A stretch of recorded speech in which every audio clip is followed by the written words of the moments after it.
Das haben wir schon immer so gesagt. Schon im Mittelalter. Haben wir im Mittelalter Zigeuner gegessen. Na, Depp, das ist ein Schnitzel mit Paprikasauce. Also Paprikaschnitzel. Ja, kann man auch sagen, aber wir sagen halt Zigeunerschnitzel immer schon. Ja, wenn es im Mittelalter noch keine Zigeuner gegeben hat, dann muss das doch anders kosten.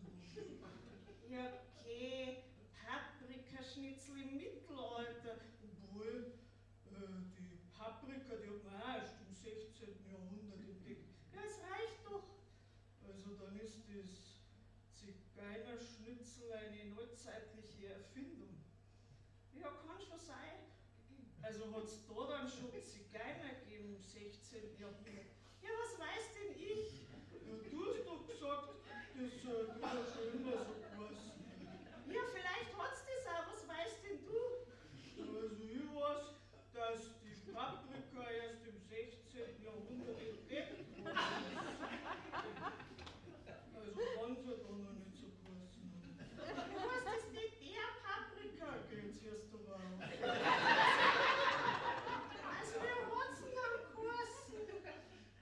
Silvestrum? Okay, Weiter, du wirst mir doch jetzt mal nicht erzählen. das man eigentlich Silvestrum so Schnitzel sagen müssen, ja? Na, hat's da überhaupt schon Schnitzel